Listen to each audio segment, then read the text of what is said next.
So's solo directorial debut, co-produced by Sean Baker. A Fresh Beginning in Taipei comes with generations of secrets. In select theaters November 14th.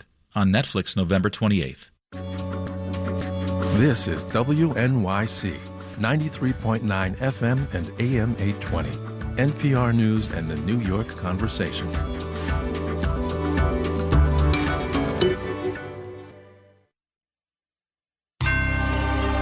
Marketplace is supported by Progressive Insurance. Progressive is looking for individuals who want to join an inclusive and unique culture.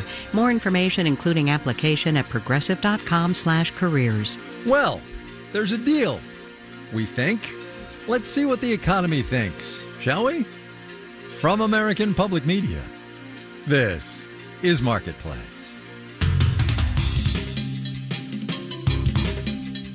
Marketplace is supported by LHH. LHH empowers professionals and organizations to achieve their ambitions and secure lasting impact through custom advisory services and talent solutions. LHH, a beautiful working world. Learn more at lhh.com/beautiful. And by Schwab. Schwab knows that investors want control of their financial future. That's why when it comes to wealth management, Schwab is dedicated to giving investors more choices. More at schwab.com. And by JLL, a commercial real estate firm using data and AI to transform how clients find, manage, and invest in properties around the world. JLL.com. JLL. See a brighter way. I'm Kai Brisdall. It is Monday, the 10th of November today. Good as always to have you along, everybody. Whether there does turn out to be a deal to end the government showdown as it now appears, or if it falls apart, the government data drought is going to continue through this week, which means we are going to miss a couple of key inflation reports that are due in coming days, the consumer and the producer price indexes. So there is that. But we are going to hear from a handful of people over the next couple of days whose job it is to run this economy. Among them, Mary Daly, the president of the Federal Reserve Bank of San Francisco, who wrote this morning that despite the president's tariffs, she figures inflation expectations, what we consumers think is going to happen with prices, are still, and this is her quote, relatively well anchored around the Fed's 2% target. So we are going to take our cue from her today and have Marketplace's Justin Ho explain some of the things that seem to be keeping inflation in check. Earlier in the year, it seemed like a safe bet that the president's tariffs would cause inflation to pick up. Somebody has to absorb the costs. Jennifer Lee is senior economist with BMO Capital Markets. There are plenty of categories where tariffs have led to higher prices. For instance, imported goods, including apparel and furniture. But Lee says recent trade agreements could prevent inflation from getting worse, including the one-year truce with China. Assuming that it does stick, that I think is very good news for the consumer. Plus, imported goods just aren't what people spend most of their money on. Sarah House, senior economist at Wells Fargo, says consumers spend the bulk of their money on services, and that kind of inflation has been cooling off. Things like travel-related prices, medical care also slowly but surely coming down, and then also a lot of the discretionary services. So things like recreation, going out to sports games or the movies.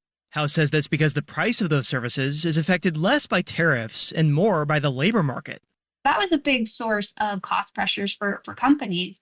But now we've seen the jobs market cool off pretty noticeably. And so I think some of those wage pressures have subsided. House says that reduces pressure on companies to raise prices. And it limits what companies think they can get away with charging. Because consumers, those that are earning those wages, they're going to be probably a little bit more reluctant to accept some of those higher prices if they don't feel like their pay is increasing more. That hesitancy to pay higher prices could also keep housing inflation down. Michael Pierce with Oxford Economics says people already are having a difficult time affording rent. That's causing people to stay living with their parents for a bit longer or maybe continue to seek out roommates rather than renting their own apartment. So that's kept a lid on demand. Meanwhile, there are a lot of vacant apartments in many parts of the country. Pierce says all of that takes pressure off of rent growth and inflation overall. For the consumer price index, it's about a third of the index. So if that keeps coming down, that's a big tailwind for lower inflation over the coming months. Pierce says he expects that inflation will fall closer to the Fed's 2% target over the coming years. I'm Justin Ho for Marketplace. Wall Street to end the week. Sure, there is the end of the shutdown. Maybe. There's some AI optimism, too, because, of course, there is.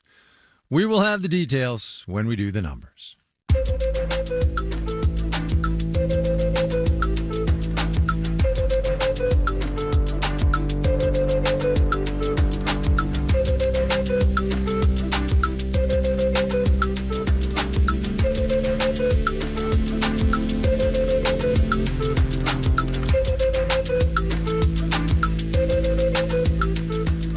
Few of us these days probably pull the actual plastic out of our wallets when we want to put a purchase on our credit cards. A quick tap of the phone usually does it. But there is big news today that dates back as far as those bygone days of actual plastic. Every time you use your credit card, as you know, actual or digital, whether for a cup of coffee or a new couch, the retailer pays a fee to the credit card company and the bank that issues that card, a couple of percentage points of the total, give or take. Retailers hate that, as you might imagine, and today they have gotten some relief. An agreement with card issuers, under which some of those fees will be trimmed by 1/10 of a percentage point. That is not a lot in absolute terms, no, but in the aggregate, it does add up. Also, and credit card rewards fans, listen up to this bit, the settlement would allow retailers to reject some rewards cards, which often carry higher swipe fees. Marketplace's Daniel Ackerman explains. If you haven't followed the ins and outs of this now 20-year dispute, here's a quick summary. This lawsuit is a long, strange trip. Doug Cantor is general counsel for the National Association of Convenience Stores.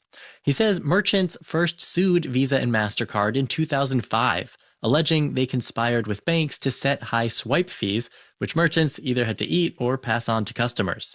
We all pay these fees. It inflates the cost of almost everything we buy. A judge rejected a previous deal and assigned court-appointed lawyers to the merchants to reach this new agreement, which Cantor says they weren't thrilled about. So what does this deal mean for credit card use? My guess is not a whole lot changes. David Koning is a payments analyst with Baird. He says even though merchants could now reject rewards cards with high swipe fees, they may not want to. On average, those who have high rewards cards are generally more affluent and probably spend a lot more. And most merchants are not going to want to deny a high spender at the point of sale. That puts small business owners in a bind, says Erica Palmer, who heads the Independent Restaurant Coalition. She says the vast majority of consumers use rewards cards. And if you own a restaurant, you feel this pain every single day. Swipe fees are one of our highest operating costs after labor, and they've quadrupled since 2010. Palmer says this deal doesn't come close to fixing that. Swipe fees in the U.S. are still among the highest in the world. The relief is really sort of a drop in the bucket. Groups representing the banks and credit cards, though, disagree. Richard Hunt chairs the Electronic Payments Coalition. Both sides had to give in, so therefore we think it is a very good deal for both the merchants and the financial services industry. The judge still has to approve the new settlement, which, based on the long and winding history of this case, is no sure thing. I'm Daniel Ackerman for Marketplace.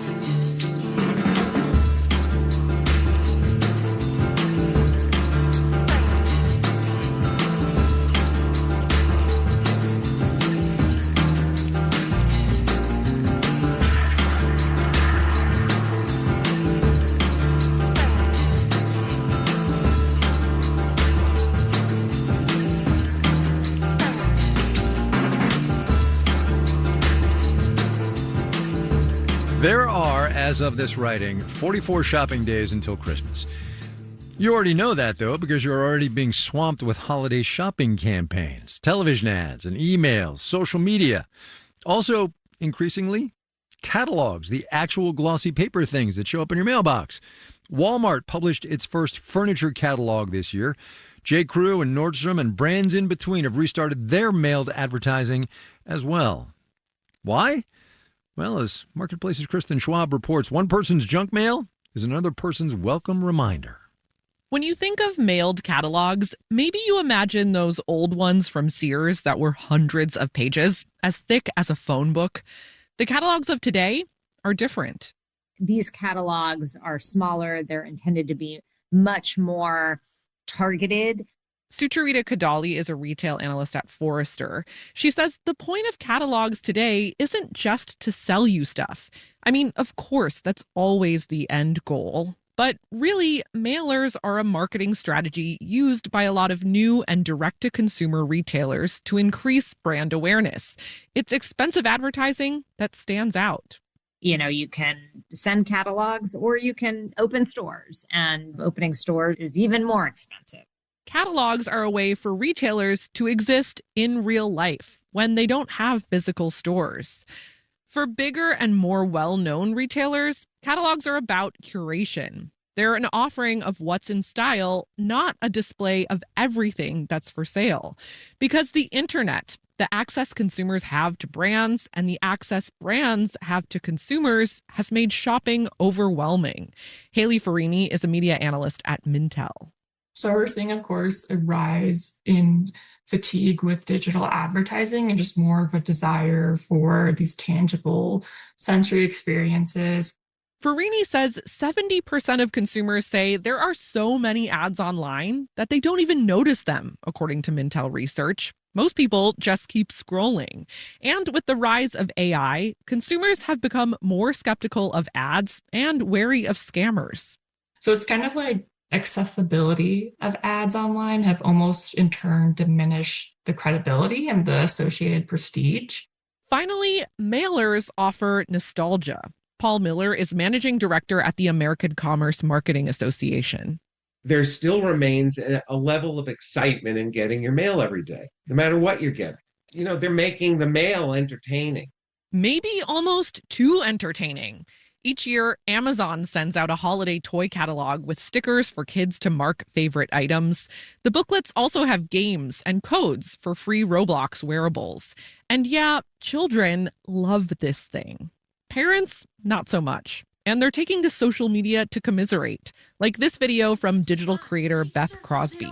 Before Amazon's Holiday Dash, my child wanted a Barbie. Now she wants an Apple Air iPad and some AirPods. She's 7. What's maybe savviest about these catalogs is Amazon doesn't list the prices of the toys, just QR codes, which shoppers can scan for faster checkout. I'm Kristen Schwab for Marketplace.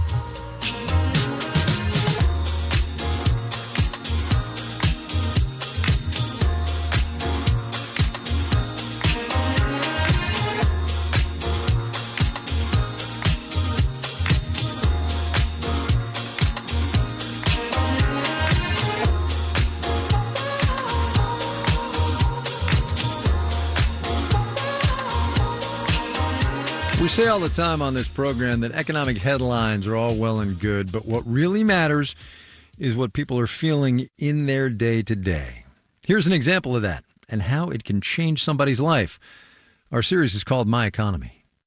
Hi, my name is Florian Roper, and I am the founder of Studio Roper here in Napa Valley. For over 20 years, I have been designing and building bespoke handmade furniture for the luxury market. 2 years ago, I made a crazy decision to become a full-time artist. In 2022 and 23, I had my best years in business ever. If you can remember, those 2 years were the years of COVID revenge spending. People were sick and tired of being cooped up in their homes. And they had also saved quite a bit of money because they weren't able to travel and go out and spend. And all of that meant that there was really high demand for furniture. What I noticed towards the end of 2023, there was an abrupt decline in inquiries and orders. So my warning flags went up, and I have to sit down and strategize, like, how am I going to stay afloat? And what I came up with made absolutely no sense on paper. I decided to put my furniture business on hold and to become a full-time artist. Over the next 2 years, I poured myself into making art. I was able to create over 30 original artworks in that time. I was also able to burn through all of my savings in that time. I invested tens of thousands of dollars in materials, overhead, and also into the creation of my new art gallery. One of my good clients who had purchased furniture in the past, he was excited to see my new art gallery, so I gave him the tour. He was only the second person to see the art. I noticed, like a magnet, he kept walking back to this one beautiful painting, and I could see he was getting lost in it, and I was already picturing it in his living room. And sure enough, that day he walked out the door with a $22,000 painting. And of course, that for me was the moment of validation. It signaled to me that this won't be an overnight success, but having the artwork as an extension of my brand, as an extension of my furniture work, in the long run, all of that sacrifice is going to be worthwhile.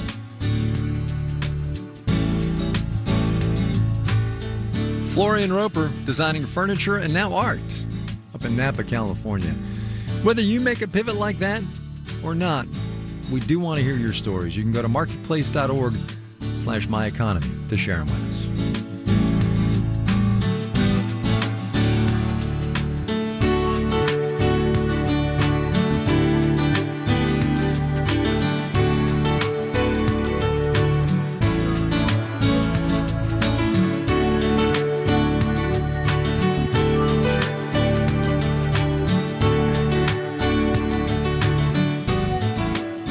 Coming up.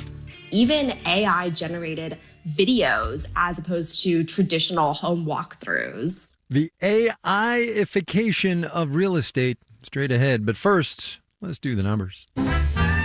Dow Industrial's up 381 points today, 0.8%, 47,368. The NASDAQ picked up 522 points, 2.25%. 23,527. The S&P 500, 103 points to the good, 1.5%, 68 and 32. You know, the high cost of beef has a lot of people turning to chicken instead, and that is good news for Tyson Foods. The meat packer reported beef prices were up 17% during the most recent quarter. Beef sales went the other way, down 8%. The company forecasts its revenue for the year is going to come in above expectations. Tyson's cooked up 2.3%. Packaged food manufacturer Treehouse Foods makes private brand snacks and sauces and bakery items, being bought out by the buy European investment firm Invest Industrial, which already owns, among other things, a high fashion brand, a manufacturer of handmade automobiles, and, you're not going to believe this one, Jacuzzi, just cuz. Shares in Treehouse popped almost 23% today. Bond prices went down. The yield on the 10-year T-note rose 4.11%. You're listening to Marketplace. The Numbers is supported by Mercury, a fintech that offers banking, credit cards, and financial software. Marketplace is supported by Wealth Enhancement, offering its Wealth Blueprint plan through advisors nationwide. It integrates retirement, investing, taxes, and more into one plan. Learn more at wealthenhancement.com/build. And by Odoo, dedicated to providing software designed to scale with businesses. Odoo's programs for manufacturing, accounting, and more aim to provide building blocks for creating a custom software suite. Odoo, what businesses need. And by Solidigm. Today's AI ambitions require a different approach to storage. Solidigm offers solid-state storage solutions optimized for AI, with higher capacities, greater speed, and energy efficiency. StorageForAI.com.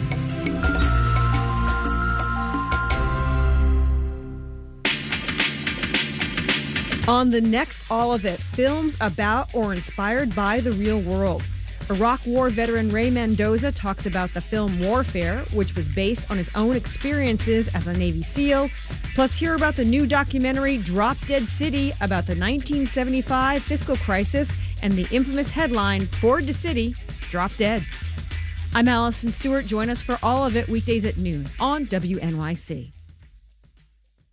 WNYC support comes from Drexel University, whose cooperative education program positions students to explore future careers and discover their ideal profession before graduation. More about experiential education at drexel.edu.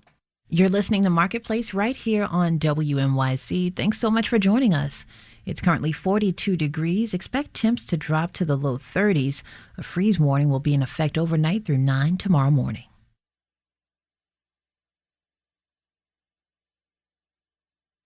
This is Marketplace. I'm Kai Ryssdal. Corporate earnings season is winding down, though there are a couple of big names yet to report. We're going to hear from Cisco on Wednesday, Disney on Thursday. NVIDIA reports middle of next week. That, believe you me, is going to get a lot of headlines. But with about 450 of the 500 companies in the eponymously named S&P index having already reported, it's about 90% or so, there is some clarity on how things have been going for big companies in this less than certain economy. Marketplace's Mitchell Hartman reports.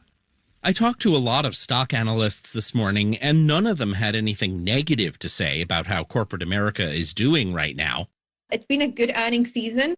That's Daniela Hathorn at brokerage firm Capital.com. She says of the S&P 500 companies that have already reported, over 80% have actually beaten estimates for earnings per share and over 75% beating revenue forecasts.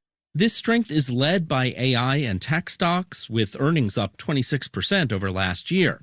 But it's not only that sector, says Sam Stovall at CFRA Research. Financials, 22.2. Communications services, up 15.5.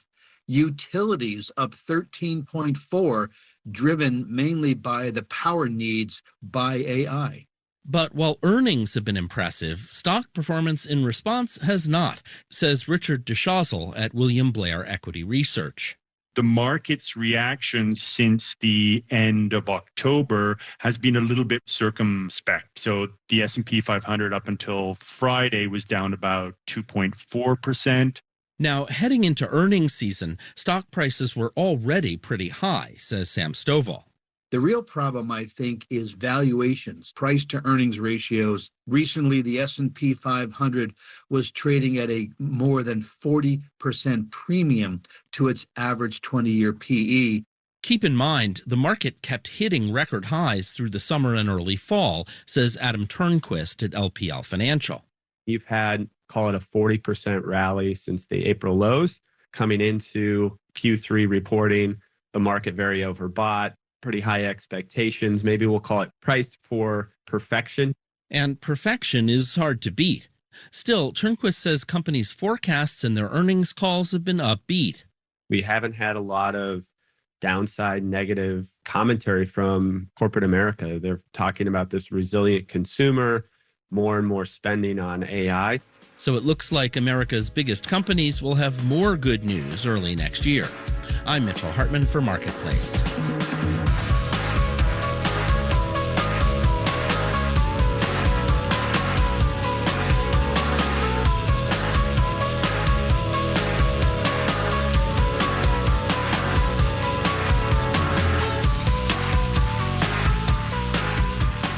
Artificial intelligence has changed how people shop in this economy in all kinds of ways. We ask chatbots for product recommendations. Companies let consumers buy directly through ChatGPT. Honestly, though, that's kind of small beans compared to this next item. Kat Tenbarge wrote in Wired the other day about how AI is messing with the already complicated process of buying a home. Kat, it's good to talk to you. Thanks so much for having me. So obviously AI and AI imagery is all over the place. Seems a little different, though, in real estate listings. Tell me what you're seeing. Yes. So there is a lot of sort of AI revolution happening in this space. And some of the features that I've been seeing are sort of AI edits happening to listing photos and even AI generated videos as opposed to traditional home walkthroughs. All right, so not to get all, prim and proper about this, but isn't that kind of cheating? Yes, I think that the consumer sentiment that I've encountered around this has mostly been really negative. People don't want to see AI edited images or entirely AI generated images. They want to see authentic, real pictures of the house that they're going to buy or the apartment they're going to rent so that they don't waste their time and show up and see an entirely different property. Right. And also, it's one thing to see sort of, AI stuff on a quick little reel that goes by or whatever, but this is a thing I'm going to pay hundreds and hundreds of thousands of dollars for, and you're not showing me real pictures? Hello? Yes, this is the biggest cost that most people will have in their day-to-day lives. Are they allowed to do this, the realtors? Look, realtors have been much in the news of late about that lawsuit about commissions and all that. But It's they keep an eye on their own. The National Association of Realtors does. Well, what do they have to say about this? So they point to their existing standards and ethics, which do sort of have pre-existing statutes around being responsible and not sort of editing listing images, listing descriptions past the point of reality. But I think that they're probably going to run into some trouble here because the fact that the technology is often creating images that it will hallucinate. It will add in staircases that don't really exist. It will put rooms in different places. So it just adds another layer of scrutiny here. And I think that there is going to be kind of a pushback from the consumer side. And also actually within the industry, right? Because not for nothing, staging homes is a business. And there are people who are employed here. There are companies who do this for a living. And now this all kind of goes away because some realtor, takes 10 minutes and creates some AI sloppy kind of thing. Right. One of the people I actually spoke to is a real estate photographer who told me that he has experimented with AI tools to stay at the top of his game, but he feels like in the end, he's not going to be replaced because he thinks he can do it better, faster, cheaper than some of these AI tools where you'd have to go back and try to fix their mistakes, or ultimately are going to end up with a product that consumers aren't going to go for. Oh, man, I hope he's right, but I don't know. I hope he's right.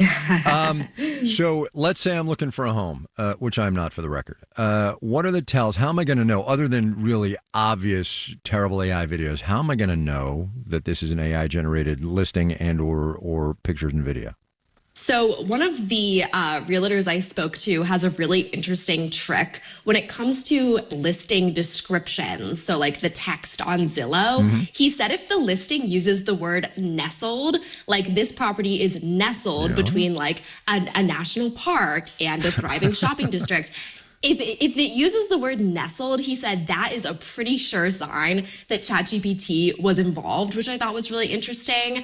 And then in terms of being able to tell photo and video wise, it's getting harder and harder with every passing day. I've been covering AI for years. And in the beginning, I felt like I had a pretty good handle. But with some of the newer AI stuff I've been seeing, I genuinely don't think that I would be able to tell if I came across it in the wild. Are you in the market for a house, perchance? I am not, but I have been speaking to people who are, and this is just yet another concern that they now have to add on top of all of the other factors that go into these decisions. Right, and look, buying a house is tough enough, right? I mean, that's the deal. Exactly. Yeah. Kat Tenbarge, writing in Wired about AI and real estate listings. Kat, thanks a lot. I appreciate your time. Thanks so much.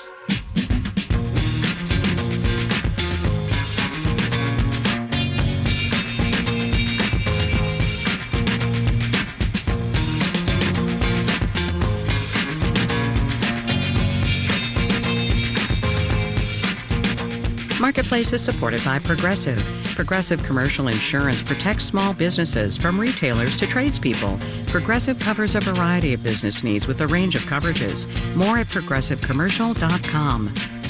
And by You.com, AI search infrastructure for the enterprise, helping replace complex workflows with LLM-agnostic custom agents and APIs designed to reason, act, and offer accurate outputs, all while being context-aware. YOU.com/marketplace. This final note on the way out today, just so as it doesn't get lost in the shuffle, air travel is still challenging, shutdown deal or no shutdown deal. As of airtime for us today, 2,100 U.S. cancellations. That is according to FlightAware. Amir Babawi, Caitlin Ash, John Gordon, Noya Carr, Amanda Petra, and Stephanie Seek are the Marketplace editing staff. Kelly Silvera is the news director. I'm Kai Ryssdal. We will see you tomorrow, everybody.